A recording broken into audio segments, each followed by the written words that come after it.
Francis George MP മുനമ്പത്ത് വന്ന് പ്രസംഗിച്ചെന്താ അദ്ദേഹം പറഞ്ഞത്, ഞാൻ ഈ ഭേദഗതി പാർലമെൻറ്റിൽ വരുമ്പോൾ അതിനെ അനുകൂലിച്ച് കൂട്ടിയും എന്നാണ്. പിന്നീട് ഇന്ത്യ മുന്നണിയുടെ ഭാഗമായിട്ടുള്ളതുകൊണ്ട് അദ്ദേഹത്തിന് അങ്ങനെ പറയാൻ പറ്റാത്ത അവസ്ഥ, അദ്ദേഹം മറുകണ്ഠം ചാടുന്ന അവസ്ഥ. ഹൈബീഡ് എന്ന് പറയാമല്ലോ, അവിടെ എന്ത് സംഭവിക്കുന്നത്? അദ്ദേഹം ഈ വിവാദപ്പെട്ട ആളല്ലേ, അത് എല്ലാ MP-മാർക്കും അറിയാം. ഇത് യാതൊരു ന്യായവുമില്ലാത്ത ഒരവകാശവാദമാണ് ഈ കാര്യത്തിൽ വഖഫ് ബോർഡ് മുന്നോട്ട് വച്ചിട്ടുള്ളതെന്നുള്ളതാണ്. ഈ പ്രശ്നം എത്ര മാസമായിട്ട് ഇവിടെ ചർച്ചകളിലാണ്. ഈ വഖഫ് ബോർഡിനെ കൊണ്ട് അവരുടെ നിലപാടിൽ നിന്ന് മാറ്റിക്കാൻ, പിന്നോട്ട് വലിപ്പിക്കാൻ UDF-കാരായ വഖഫ് ബോർഡ് മെമ്പർമാർക്ക് സാധിച്ചു, LDF-കാർക്ക് സാധിച്ചു. ഈ ചെയർമാൻ എന്ന് പറഞ്ഞ ആളാരാണ്? LDF-കാരനാണ്. ഒന്നാം പിണറായി സർക്കാരിൻ്റെ കാലത്ത് PSC ചെയർമാനായിരുന്നാണ്. ഇപ്പം അദ്ദേഹം വഖഫ് ബോർഡ് ചെയർമാനായിരിക്കും. രണ്ടിലും അദ്ദേഹത്തെ ആ സ്ഥാനത്തേക്ക് നിയോഗിച്ചത് CPM ആണ്. എന്നെ കൊണ്ടാവുന്നത് ചെയ്യുന്നു. അപ്പോൾ ഇപ്പോൾ ഇവർക്ക് വേണ്ടി മുതലക്കണ്ണീർ നോക്കുന്ന CPM-കാർക്ക് വേണ്ടി പറയാറുണ്ടല്ലോ, സഖാവി നമ്മുടെ പാർട്ടിയുടെ നിലപാട് ഈ പാവപ്പെട്ട മത്സ്യത്തൊഴിലാളികളെ കുടിയൊഴിപ്പിക്കരുത് എന്നാണ്. അതുകൊണ്ട് വഖഫ് ബോർഡ് മുന്നോട്ട് വച്ച ഈ അവകാശവാദം പിൻവലിക്കണം എന്ന നിലപാടെടുക്കാറുണ്ടല്ലോ, അതെന്താ എടുക്കാറുണ്ട്? അപ്പോൾ ഇതൊക്കെ ആളുകളെ പറ്റിക്കാനുള്ള പലവിധ അഭ്യാസങ്ങളിൽ ചിലത് മാത്രമാണ്. BJP-കാരൊക്കെ പറഞ്ഞു നടക്കുന്നത് വഖഫ് ബോർഡിന് ഈ കേരളത്തിലെ അല്ലെങ്കിൽ ഇന്ത്യയിലെ ഏത് ഭൂമിയും ചൂണ്ടിക്കാണിച്ച് അവിടെ അവകാശം ഉറപ്പിക്കാൻ കഴിയുമെന്നൊക്കെയാണ് ഇവർ പറഞ്ഞു നടക്കുന്നത്. പക്ഷേ വഖഫ് ബോർഡുമായി ബന്ധപ്പെട്ട് വഖഫ് ബൈ യൂസറോ ആധാരം വഴി വഖഫ് ചെയ്തതോ ആയ ഭൂമികളിലല്ലാതെ മറ്റൊരു തുണ്ട് ഭൂമിയിൽ പോലും ഇന്ത്യ രാജ്യത്ത് എവിടെയും വഖഫ് ബോർഡിന് നിയമവ്യവഹാരങ്ങളില്ല.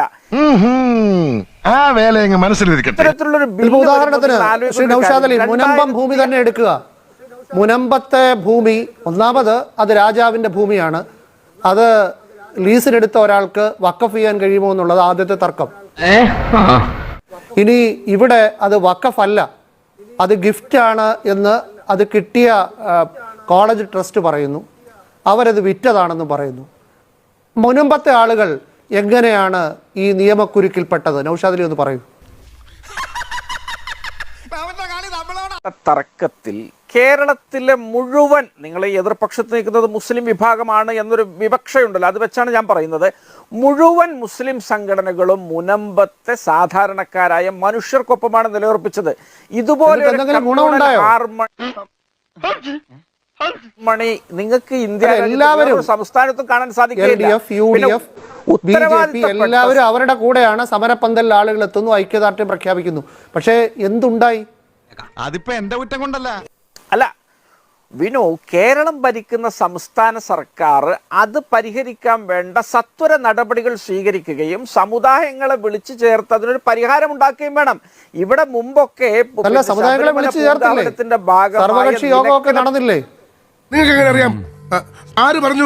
നിലക്കൽ ഏതാ ഒരു യോഗവും നടന്നിട്ടില്ല. സർക്കാർ അത് പരിഹരിക്കാൻ വേണ്ട അടിയന്തര നടപടികൾ ഒന്നും സ്വീകരിച്ചിട്ടില്ല. നേരത്തെ ഇവിടെ ജയശങ്കർ പറഞ്ഞതുപോലെ ഈ സർക്കാരിന് അവധാനതയോടെ ഈ വിഷയം മുന്നോട്ട് പോയാൽ മതി. പരമാവധി സമുദായങ്ങൾ തമ്മിൽ അകലട്ടെ. അതുവഴി കിട്ടുന്ന പ്രയോജനങ്ങളൊക്കെ BJP-ക്കാണെങ്കിൽ അവർക്ക് കിട്ടട്ടെ. എന്നാലും പരോക്ഷമായിട്ട് ഞങ്ങൾ ഗുണഭോക്താക്കളാണ് എന്നൊരു ചിന്തയാണ് സംസ്ഥാന സർക്കാരിനെ നയിച്ചത്.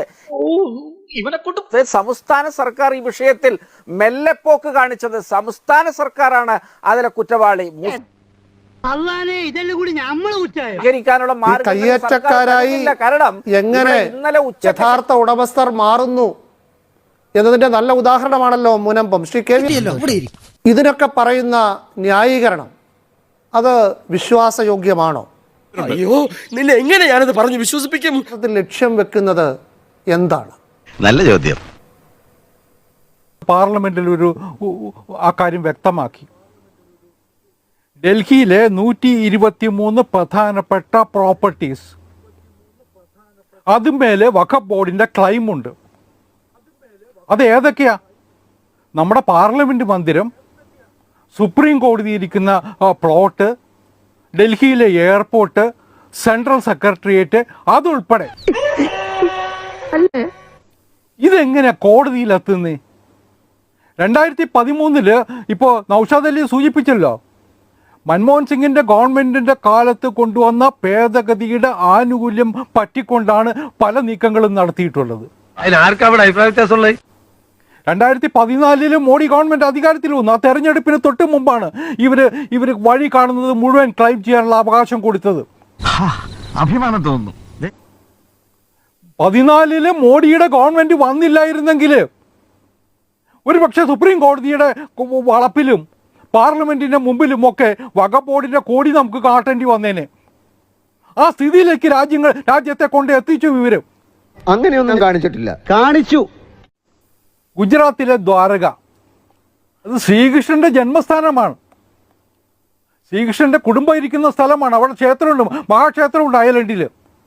ആ ഐലൻഡിന് ഇവർ അവകാശവാദം ഉന്നയിച്ചിട്ടുണ്ട്.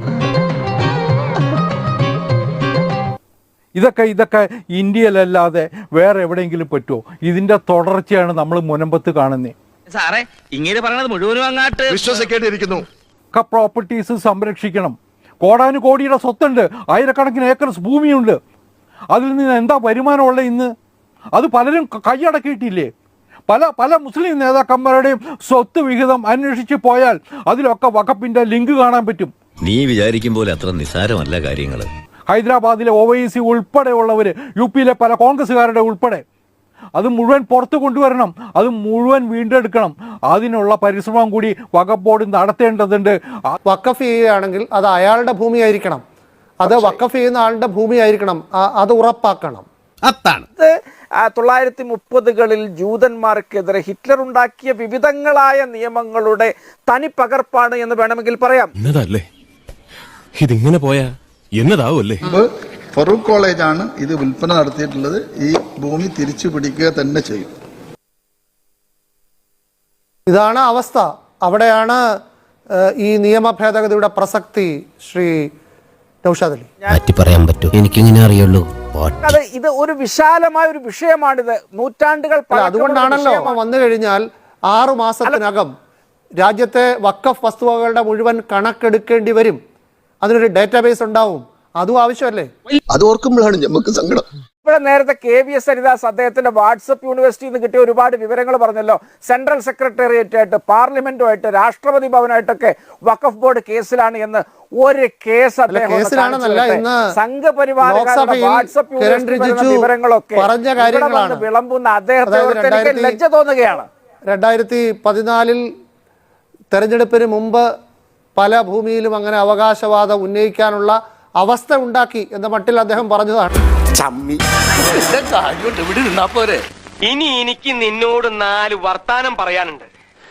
തിരുവിതാംകൂർ മഹാരാജാവ് സത്താർ സേട്ടുവിന് പാട്ടത്തിന് കൊടുത്ത വസ്തു. സത്താർ സേട്ടു മരിച്ച് കൊല്ലങ്ങൾക്ക് ശേഷം അദ്ദേഹവുമായിട്ട് ഒരു ബന്ധവും പുലബന്ധവും ഇല്ലാത്ത സിദ്ദിഖ് സേട്ടു എന്ന് പറഞ്ഞൊരാൾ വഖഫ് നമ്മുടെ ഫറൂഖ് കോളേജിന് വഖഫ് ചെയ്ത് കൊടുക്കും. അതായത് വഴി കിടക്കുന്ന നാളേരെടുത്ത് ഗണപതിക്ക് കൊടുക്കാന്ന് പറയും. ആ പരിപാടിയാണ്. സിദ്ദിഖ് സേട്ടൂർ വഖഫ് ചെയ്യാനുള്ള അധികാരം എവിടെ കിട്ടി? വേറെ ചോദ്യം. വഖഫ് ചെയ്ത് കിട്ടിയതിന് ശേഷം ഫറൂഖ് കോളേജ് എന്ത് ചെയ്തു? അത് കൈവശക്കാർക്ക് തീറാധാരം ചെയ്തു കൊടുത്ത് പണം വാങ്ങുന്നു. ആ വാങ്ങിയ പണം കൊണ്ട് അവിടെ ഒരു BEd കോളേജിൽ കെട്ടിടം പണിയുന്നു. ഇത് ഇന്ന ദിവസം വരെ ഫറൂഖ് കോളേജ് ഡിസ്പ്യൂട്ട് ചെയ്തിട്ടില്ല. അത് കഴിഞ്ഞ് ഈ സ്ഥലം വാങ്ങിയ ആളുകൾ അന്നോട്ട് അവിടെ താമസിക്കുകയല്ല, അവരുടെ മക്കൾക്ക് വിധിച്ചു കൊടുക്കുന്നു, ചിലർ വിൽക്കുന്നു, വാങ്ങിച്ചവർ വേറെ ആളുകൾക്ക് കൊടുക്കുന്നു. ഇതൊക്കെ കഴിഞ്ഞ് 10 ആണ്ടുകൾക്ക് ശേഷം വഖഫ് ബോർഡ് വന്നിട്ട് ഇത് വഖഫാണ്, കൈമാറ്റം ശരിയല്ല, ഇതിൽ നിന്ന് ആരും കരം ഈടാക്കരുതെന്നൊക്കെ പറഞ്ഞ് ഇത് ഏത് ലോകത്താണ് നമ്മൾ ജീവിക്കണേ? ഡൽഹി സുൽത്താൻ്റെ കാലത്ത് വഖഫ് ചെയ്തൊക്കെ ഇന്നത്തെ കാലത്ത് ഒന്ന് ചോദിച്ചാൽ തിരിച്ചു കിട്ടുമോ? ഏഷ്യാനെറ്റിൻ്റെ പുളിയറക്കോണത്തുള്ള ആ സ്റ്റുഡിയോ ആർക്കാട്ട് നവാബിൻ്റെ കാലത്ത് വഖഫ് ചെയ്താന്ന് പറഞ്ഞാൽ നിങ്ങൾ ഒഴിഞ്ഞു കൊടുക്കുമോ? ഒഴിഞ്ഞു കൊടുക്കില്ല. ആരും ഒഴിഞ്ഞു കൊടുക്കില്ല. ഇതൊക്കെ 21-ാം നൂറ്റാണ്ടിൽ 2025-ാം ആണ്ടിൽ നടക്കില്ല. നൗഷാദ് അലിക്ക് എന്തുകൂടി പറയാം, ഇന്ത്യ രാജ്യത്ത് നടക്കില്ല. ഇതങ്ങനെ വിട്ടുകൊടുക്കാവുന്ന കാര്യമല്ല. എനിക്ക് 2 കാര്യങ്ങളെ പറയാനുള്ളൂ. ഞാൻ ഈ പ്രശ്നങ്ങൾ സങ്കീർണമാകുന്നതിന്റെ പുറകിലുള്ള കാര്യങ്ങളാണ് പറഞ്ഞത്. അല്ലാതെ 12-ാം നൂറ്റാണ്ടിലെ ഭൂമി ഇന്ന് തീർത്ത് കരം അടച്ചു കൊടുക്കണമെന്നല്ല പറഞ്ഞത്. നേതൃത്വം UDF-ന്റെ നേതൃത്വം കേട്ടവർക്ക് എല്ലാവർക്കും മനസ്സിലായി എന്താ ഉദ്ദേശം എന്നുള്ളത്. പിന്നെ ഒരു കാര്യം കൂടി മറന്നുകൂടാ, ചരിത്രമാണ്. ഈ കോൺഗ്രസ്സുകാർ എന്നൊക്കെ ഈ ഇസ്ലാമിക മതമൗലികവാദത്തിന് കീഴടങ്ങിയിട്ടുണ്ടോ? അന്നൊക്കെ ആ പാർട്ടി നശിച്ചിട്ടുണ്ട്.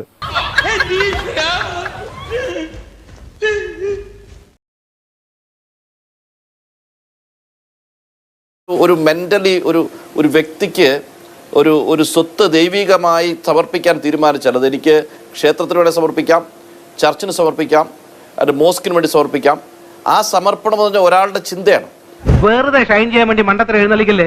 മതസ്ഥാപനങ്ങളെ സംബന്ധിച്ച് അവർക്ക് അവരുടെ പ്രോപ്പർട്ടി ഓൺ ചെയ്യാനും മെയിൻറ്റെയിൻ ചെയ്യാനുമുള്ള മൗലികാവകാശം ഉണ്ട് എന്നിരിക്കെ മുസ്ലിം മതവിഭാഗത്തിന്റെ അത്തരം ഒരു അവകാശത്തിന്റെ മുകളിൽ സർക്കാർ കടന്നു കയറേണ്ട എന്താവശ്യമുണ്ട്?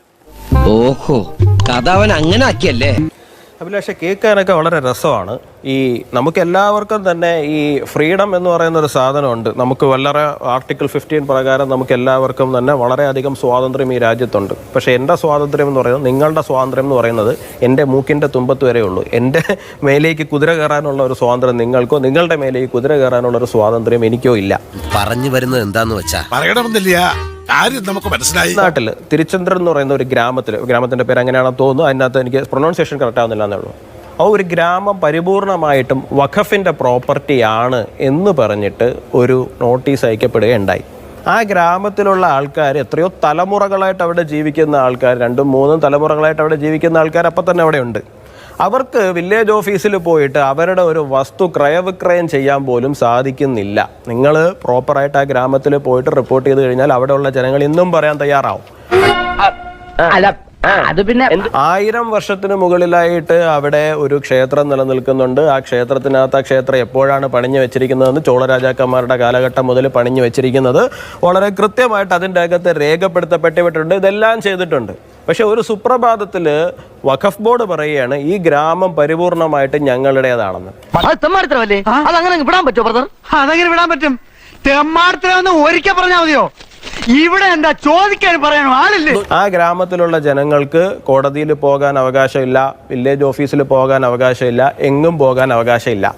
ഞാൻ ഇന്ന് താമസിച്ചുകൊണ്ടിരിക്കുന്ന വീട് എൻ്റേതാണ് എന്ന് എനിക്ക് പ്രൂവ് ചെയ്യണമെന്നുണ്ടെങ്കിൽ ഞാൻ വഖഫ് ബോർഡിൻ്റെ മുമ്പിലേക്ക് പോകണം. വഖഫ് ബോർഡിൻ്റെ മുമ്പിൽ ഞാൻ എൻ്റെ ചെലവിൽ ഞാൻ അവിടെ പോയിട്ട് പ്രൂവ് ചെയ്യണം ഇത് വഖഫിൻ്റെ പ്രോപ്പർട്ടി അല്ല.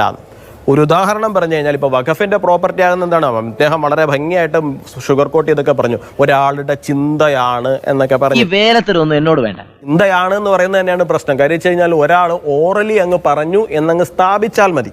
അതായത് ഇപ്പോൾ അഭിലാഷ് പറയുകയാണ്, എന്താണ് അഭിലാഷ് പറഞ്ഞു എന്ന് അഭിലാഷിൻ്റെ ഒരു പേരക്കുട്ടിയോട് പോയിട്ട് പറയാണ്, അഭിലാഷ് അന്ന് പറഞ്ഞിരുന്നു എന്താണ്, ഈ പ്രോപ്പർട്ടി വഖഫിന് തരാമെന്ന് പറഞ്ഞിരുന്നു, രേഖ വേണ്ട, ഡീഡ് വേണ്ട, ഒന്നും വേണ്ട, നിങ്ങളുടെ ചിന്ത ഉണ്ടായിരുന്നു എന്ന് പറഞ്ഞാൽ മാത്രം മതി. കലക്കി. വളരെ നല്ല ഒരു നിയമമായിട്ട് തന്നെയാണ് എനിക്ക് തോന്നുന്നത്. നിങ്ങൾ ഈ പറയുന്ന അല്ല, ഞാൻ കംപ്ലീറ്റ് ചെയ്യട്ടെ.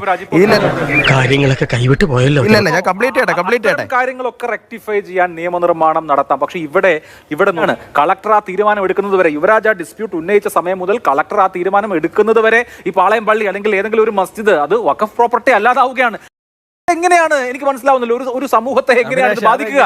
എനിക്ക് മനസ്സിലായില്ല. ഞാൻ നാളെ രാവിലെ പോയിട്ട് ഒരു രേഖയും ഹാജരാക്കാണ്ട് ഇതെന്റെ പ്രോപ്പർട്ടി ആണെന്ന് പറഞ്ഞു കഴിഞ്ഞാല് ഇന്ത്യ മഹാരാജ്യത്ത് ഏത് പ്രോപ്പർട്ടിയാണ് സാറിന്റെ ഫ്രോഡ് പണികൾ സന്ദർഭത്തിനൊത്തു എരുന്നില്ല എന്ന് ഞാൻ പറഞ്ഞു. അഭിലാഷ് ഇത് വളച്ചൊളിച്ച് അവതരിപ്പിക്കരുത്. അങ്ങനെയൊന്നും അല്ല. വഖഫ് ഞാൻ കംപ്ലീറ്റ് ചെയ്യട്ടെ. കളക്ടർ റവന്യൂ രേഖകൾ നോക്കി ഇത് പള്ളിയുടെ പ്രോപ്പർട്ടി ആണെന്ന് ആ ഡിസ്പ്യൂട്ട് സെറ്റിൽ ചെയ്യുന്നത് വരെ, ആ നിമിഷം വരെയും അത് വഖഫ് പ്രോപ്പർട്ടി അല്ലായിരിക്കും, അല്ലെങ്കിൽ വഖഫ് പ്രോപ്പർട്ടി എന്ന സ്റ്റാറ്റസ് ആ പ്രോപ്പർട്ടിക്ക് ഉണ്ടാവില്ല എന്നുള്ളതാണ് നിയമം. അഭിലാഷെ, പ്രോപ്പറായിട്ടുള്ള രേഖകൾ ഉണ്ട് എന്നുണ്ടെങ്കിൽ കളക്ടർക്ക് ഒരു വിഷയത്തിൽ തീരുമാനം എടുക്കാൻ വേണ്ടി 5-10 മിനിറ്റ് മാത്രം മതി. അതും കയ്യിന്ന് പോയി. ഇത് എന്താണ്, ഒരു ചിന്തയിൽ നിന്നുണ്ടായി എന്നൊക്കെ പറഞ്ഞ് ഇദ്ദേഹം നേരത്തെ മുഹമ്മദ് ഷാ പറഞ്ഞതുപോലെ തന്നെ പ്രത്യേകിച്ച് ഒരു രേഖകൾ, ഇപ്പൊ പാളയം മസ്ജിദിന്റെ കാര്യം അങ്ങ് പറഞ്ഞു, തൊട്ടടുത്തിരിക്കുന്ന അമ്പലം നാളെ ഈ മസ്ജിദ് പറയുകയാണ്, അല്ലെങ്കിൽ വഖഫ് ബോർഡ്, മസ്ജിദിന്റെ അല്ല വഖഫ് ബോർഡ് പറയുകയാണ് ഞങ്ങളുടേതാണ് എന്ന് പറഞ്ഞു കഴിഞ്ഞാൽ പിറ്റേ ദിവസം മുതൽ അത് അമ്പലത്തിൻ്റെതല്ലാണ്ടായിട്ട് മാറിയെന്നേ. അതിപ്പോ ദേവസ്വം ബോർഡിന്റെ അല്ലാണ്ടായിട്ട് മാറി. നേരെ മറിച്ച് അമ്പലം പറയാണ് ഇത് ഞങ്ങളുടേതാണെന്ന് പറഞ്ഞാൽ അവിടെ പറഞ്ഞുകൊണ്ടിരിക്കാനേ പറ്റൂ. കൂടിപ്പോയാൽ നമുക്ക് കളക്ടർ അടുത്ത് പോവാം, അതിന്റെ അപ്പുറത്ത് കോടതിയിൽ പോവാം, വ്യവഹാരങ്ങളിലേക്ക് പോകാം, എല്ലാം പോകാം. വഖഫ് ബോർഡ് പറയാണ് ഈ അമ്പലം ഞങ്ങളുടേതാണെന്ന് പറഞ്ഞു കഴിഞ്ഞാൽ തീർന്നു. പിന്നെ കോടതിയിൽ പോണ്ട, കളക്ടറുടെ അടുത്ത് പോണ്ട, ആരുടെ അടുത്തും പോണ്ട, വഖഫ് ബോർഡിന്റെ അടുത്ത് പോയിട്ട് ഈ പറയുന്ന അമ്പല കമ്മിറ്റിക്കാരിരിക്കണത് ഞങ്ങളുടേതാണ് കേട്ടോ, നിങ്ങളുടേതല്ല കേട്ടോ. പറ്റിക്കാൻ നോക്കല്ലേ. ഇപ്പൊ ഒരു ഉദാഹരണം പറഞ്ഞു കഴിഞ്ഞാല് ഈ വഖഫിന്റെ നിയമങ്ങളിൽ വഖഫ് ചെയ്യാം എന്നൊക്കെ പറയുന്നതിന്റെ നിയമങ്ങളിൽ ഒന്നെന്ന് പറഞ്ഞു കഴിഞ്ഞാൽ എന്താണ്, കാലങ്ങളായിട്ട് റിലീജിയസ് പ്രാക്ടീസ് അനുവദിച്ചു വരുന്ന സ്ഥലങ്ങളെയൊക്കെയും വഖഫ് ബോർഡിന് കയറിയിട്ട് ക്ലെയിം ചെയ്യാൻ പറ്റുന്നതാണ് ഇപ്പോഴത്തെ സാഹചര്യം എന്ന് പറയുന്നത്. നാളെ പുത്തരിക്കണ്ട മൈതാനത്ത് എത്രയോ വർഷങ്ങളായിട്ട് ഈദ്ഗാഹ് നടന്നു വന്നുകൊണ്ടിരിക്കുകയാണ്. അപ്പൊ ഞങ്ങളുടെ റിലീജിയസ് ആക്ടിവിറ്റി അവിടെ നടക്കുകയാണ് എന്ന് പറഞ്ഞുകൊണ്ട് നാളെ പുത്തരിക്കണ്ട മൈതാനം ഞങ്ങളുടേതാണെന്ന് അവർ ക്ലെയിം ചെയ്താൽ എന്ത് ചെയ്യും? അങ്ങനെ ഇതുവരെ നമാസ് നടന്നിട്ടുള്ള എത്ര മൈതാനങ്ങൾ ഇത്തരത്തിൽ വഖഫ് പ്രോപ്പർട്ടി ആക്ട് ഉണ്ട്? കേൾക്കട്ടെ, ഞാനൊന്ന് ചോദിക്കട്ടെ. ദ്വാരകയില് 2 ഐലൻഡ് ഞങ്ങളുടേതാണ് എന്ന് പറഞ്ഞിട്ട് അവർ ക്ലെയിം ചെയ്തിട്ടുണ്ട്. ഗുജറാത്തിലെ അഹമ്മദാബാദിലാണെന്ന് തോന്നുന്നു മുനിസിപ്പൽ കോർപ്പറേഷൻ ഇരിക്കുന്ന ബിൽഡിംഗ്, മെയിൻ ബിൽഡിംഗ് ഞങ്ങളുടേതാണ് എന്ന് പറഞ്ഞ് ക്ലെയിം ചെയ്തിട്ടുണ്ട്. അങ്ങനെ എത്രയോ ക്ലെയിം നടന്നിരിക്കുന്നു. ഇപ്പൊ ഞാനൊരു ഉദാഹരണം പറയാം. തിരൂരിനടുത്തിട്ടുള്ള അറക്കൽ ഭഗവതി ക്ഷേത്രം, അറക്കൽ ഭഗവതി ക്ഷേത്രത്തിന് ഒരു ദിവസം അങ്ങ് നോട്ടീസ് വരികയാണ്, ഇത് ഞങ്ങളുടേതാണ് എന്ന് പറഞ്ഞിട്ട്. 2013 മുൻപ് നോട്ടീസ് കിട്ടിയത് കൊണ്ട് മാത്രം അതിന്ന് കോടതിയിൽ നിൽക്കുകയാണ്. 2013 ശേഷമാണ് ആ നോട്ടീസ് വന്നിരിക്കുന്നത്. 2013 കോൺഗ്രസ് ഗവൺമെന്റ് ആണ് ഈ പറയുന്ന അമെന്റ്മെന്റ് കൊണ്ടുവന്നിരിക്കുന്നത്. അങ്ങനെ ഒരു 2013 ശേഷമാണ് ആ നോട്ടീസ് വന്നിരുന്നെങ്കിൽ ഒന്നും ചെയ്യാൻ കഴിയില്ല. അവർക്ക് ഈ പറയുന്ന പോലെ വഖഫിന്റെ അടുത്ത് പോയിരിക്കേണ്ടി വന്നേനെ. ഇപ്പൊ ഞാൻ അഭിലാഷ് ചോദിച്ചല്ലോ എവിടെയാണ് ക്ലെയിം ചെയ്തിരിക്കുന്നതെന്ന് ചോദിച്ചല്ലോ. അഭിലാഷ് ഞാൻ വളരെ കൃത്യമായിട്ടൊരു ഉദാഹരണം പറഞ്ഞു തന്നു. കയ്യിന്ന് പോയടാ ചാർലി. തമിഴ്നാട്ടിൽ തിരുച്ചെന്തൂർ എന്ന് പറഞ്ഞ ഒരു ഗ്രാമം മുഴുവനായിട്ട് ഞങ്ങളുടെ ക്ഷേത്രം ഉൾപ്പെടെ. ജിജു ഇന്ന് പാർലമെന്റിലും പറഞ്ഞു ഒരു രക്ഷയില്ല മുതലാളി, അവൻ അമ്പിന് ബില്ലിനും എടുക്കുന്നില്ല. ഗോകുലിനോട് ചോദിക്കുകയാണ്, ദേവസ്വം ബോർഡിന്റെ ഭരണത്തിലേക്ക് 2 മുസ്ലിങ്ങളും 2 ക്രിസ്ത്യാനികളും ഉണ്ടാകൽ നിർബന്ധമാണ് എന്നൊരു നിയമം ഉണ്ടാക്കിയാൽ യുവരാജ് ഗോകുൽ BJP വക്താവ് അതിനെ പിന്തുണയ്ക്കുമോ? എന്റെ ബുദ്ധിപരമായ നീക്കം കണ്ടിട്ട് എന്ത് തോന്നുന്നു? ഒന്നും തോന്നുന്നില്ല. താങ്കൾക്ക് മറുപടി വരാം. ദേവസ്വം ബോർഡിന് ഏതെങ്കിലുമൊക്കെ ഒരു പള്ളിയുടെ സ്ഥലം പോയിട്ട് ഞങ്ങളുടേതാണ് എന്ന് പറഞ്ഞു കഴിഞ്ഞാൽ പിന്നെ ആ പള്ളിയുടെ ഉത്തരവാദിത്വമായിട്ട് മാറും, അത് ഞങ്ങളുടേതല്ല എന്ന് പ്രൂവ് ചെയ്യുക എന്ന് പറയുന്ന ഒരു നിയമം ഉണ്ടെന്നുണ്ടെങ്കിൽ ഈ നാട്ടില് ഹിന്ദുവിന്റെയോ മുസൽമാന്റെയോ ക്രിസ്ത്യാനിയുടെയോ സിഖുകാരന്റെയോ ആരുടെ ഭൂമി ആയിരുന്നാലും ദേവസ്വം ബോർഡ് ഒരു ദിവസം രാവിലെ എഴുന്നേറ്റ് ക്ലെയിം ചെയ്യുകയാണ് ഞങ്ങളുടേതാണ് എന്ന് പറഞ്ഞ് ക്ലെയിം ചെയ്ത് കഴിയുമ്പോൾ അത് പ്രൂവ് ചെയ്യേണ്ടതിന്റെ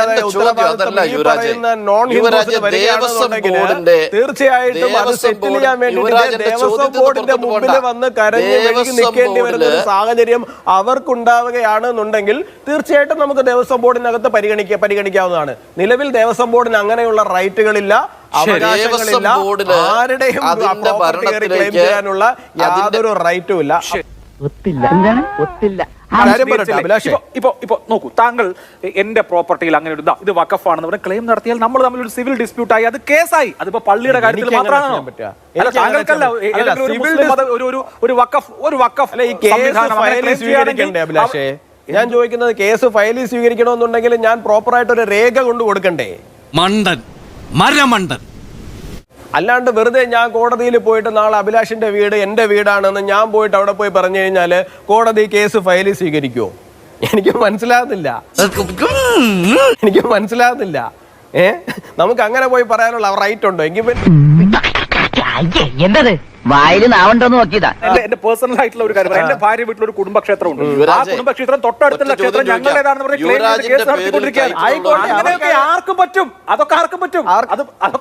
അത് അഭിലാഷേ, അത് രേഖകൾ ഹാജരാക്കി കോടതിയിൽ തെളിയിക്കുക. തിരിച്ചു ചോദിക്കുകയാണ്, താങ്കളുടെ ആ കുടുംബക്ഷേത്രം വെറുതെ കോടതിയിൽ പോയിട്ട് ഇത് ഞങ്ങളുടേതാണെന്ന് പറയുകയാണോ ചെയ്തത്, അതോ രേഖകളുമായിട്ട് പോവുകയാണോ ചെയ്തത്? കോടതി രേഖകളെന്ന് അവകാശപ്പെടുന്നത് ഉത്തരവുണ്ട്. ഒന്ന്, അത് കോടതിയിലല്ലേ പോയിരിക്കുന്നത്. ഇപ്പോ ഈ പറയുന്ന ക്ഷേത്രം കംപ്ലീറ്റ് ചെയ്യട്ടെ. ക്ഷേത്രം പോയിട്ട് പറഞ്ഞിരിക്കുകയാണ് ഇത് ഞങ്ങളുടെ ഭൂമിയാണെന്ന് ഒരു ക്ഷേത്രം പറഞ്ഞിട്ട് കേസ് എവിടെയാ പോയിരിക്കുന്നത്? കോടതിയിൽ. അല്ലാണ്ട് ഇപ്പൊ ഒരു പർട്ടിക്കുലർ ബിയോട് പറയാണ് ഇത് ബി ഇരിക്കുന്ന പ്രോപ്പർട്ടി ഞങ്ങളുടേതാണെന്ന് പറയുമ്പോ ബി പിറ്റേ ദിവസം രാവിലെ ഈ ക്ഷേത്രത്തിൽ വന്ന് ക്ഷേത്ര കമ്മിറ്റിക്കാരുടെ മുമ്പിൽ വന്നിട്ട് അയ്യോ ഇത് ഞങ്ങളുടേതാണ് എന്ന് പ്രൂവ് ചെയ്യുന്ന സാഹചര്യം അല്ലല്ലോ ഇരിക്കുന്നത്. നാട്ടിലൊരു സംവിധാനമുണ്ട്. ആ സംവിധാനത്തിന്റെ മുമ്പിൽ പോയിട്ട് ഭരണഘടന എന്താണോ പറയുന്നത് അതിനനുസരിച്ച് പ്രവർത്തിക്കുവാനുള്ള ആ ഒരു പ്രോസസ്സിലൂടെയാണ് അത് കടന്നു പോകുന്നത്. ഞാൻ വഖഫിനെ സംബന്ധിച്ചിടത്തോളം വഖഫാണ് ഇത് പറയുന്നതെന്നുണ്ടെങ്കിൽ നിങ്ങൾക്ക് കോടതിയിലല്ല പോകേണ്ടി വരുന്നത്. നിങ്ങൾക്ക് പകരം ഈ വഖഫ് ബോർഡിന്റെ മുമ്പിൽ വന്നിട്ട് നിങ്ങളുടെ ഉത്തരവാദിത്വമായിട്ട് മാറുകയാണ്. എന്താണ്